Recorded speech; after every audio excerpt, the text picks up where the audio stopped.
Hormuz ஜலசந்திய திறக்க உதவாட்டி NATO அமைப்பு ரொம்ப மோசமான எதிர்காலத்தை சந்திக்கும்னு ட்ரம்ப் எச்சரிக்கை விடுத்திருக்காரு.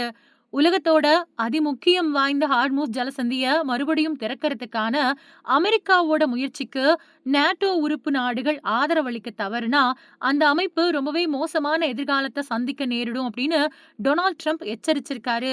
செய்தி நிறுவனம் ஒண்ணுக்கு ட்ரம்ப் கொடுத்த பேட்டியில உலகத்தோட மொத்த எண்ணெய் விநியோகத்துல 1/5 கடந்து போகக்கூடிய இந்த முக்கிய கடல் வழி பாதையான ஹார்மூஸ் ஜலசந்திய பாதுகாக்கிறதுக்கு கூட்டு முயற்சி தேவை. இதுல நேட்டோ நட்பு நாடுகளும் ஐரோப்பிய நாடுகளும் இணையணும். ஹார்மூஸ் ஜலசந்தி மூலமா பயனடையக்கூடிய நாடுகள் அங்க எந்தவித அசம்பாவிதமும் நடக்காம இருக்கிறத உறுதி செய்ய உதவணும்.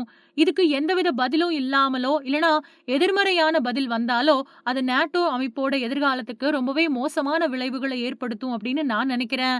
நம்ம கிட்ட நேட்டோ அப்படிங்கிற ஒரு அமைப்பு இருக்கு. நாங்க அவங்க கிட்ட ரொம்பவுமே கனிவா நடந்துகிட்டு இருக்கோம். உக்ரைன் விவகாரத்துல அவங்களுக்கு உதவ வேண்டிய கட்டாயம் எங்களுக்கு இல்ல. உக்ரைன் எங்ககிட்ட இருந்து ஆயிரக்கணக்கான மைல்கள் தொலைவில் அமைஞ்சிருக்கு. இருந்தாலும் நாங்க அவங்களுக்கு உதவணும்.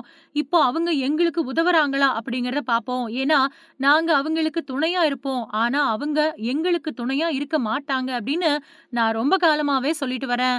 அவங்க நமக்கு உறுதுணையா இருப்பாங்களா அப்படிங்கிறது எனக்கு உறுதியா தெரியல. அமெரிக்காவ மாதிரி இல்லாம ஐரோப்பாவும், சீனாவும் வளைகுடா பிராந்தியத்திலிருந்து வரக்கூடிய எண்ணெயத்தான் பெருமளவுல சார்ந்து இருக்குது அப்படின்னு சொன்னாரு. ஹார்மோஸ் நீரிணைய மறுபடியும் திறக்கிறதுக்கான முயற்சிகள்ல சீனா உதவத் தவறுனா, இந்த மாச கடைசியில சீன அதிபர் ஜி ஜின்பிங் கூட தான் திட்டமிட்டிருக்கக்கூடிய சந்திப்பு ஒத்திவைக்கப்படக்கூடும் அப்படின்னு ட்ரம்ப் சூசகமா சொல்லியிருக்காரு. நேட்டோ அப்படிங்கிறது வட அமெரிக்கா அப்புறம் ஐரோப்பாவை சேர்ந்த 31 நாடுகளை உள்ளடக்குன ஒரு ராணுவ கூட்டணி. இந்த கூட்டு பாதுகாப்பை வழங்குறதுக்காக உருவாக்கப்பட்ட இது கூட்டு பாதுகாப்பு வழங்குறதுக்காக உருவாக்கப்பட்டது. அதாவது இந்த அமைப்புல இருக்கக்கூடிய ஒரு உறுப்பு நாட்டு மேல நடத்தப்படக்கூடிய தாக்குதல் எல்லா உறுப்பு நாடுகள் மேலயும் நடத்தப்பட்ட தாக்குதலா தான் கருதப்படும்.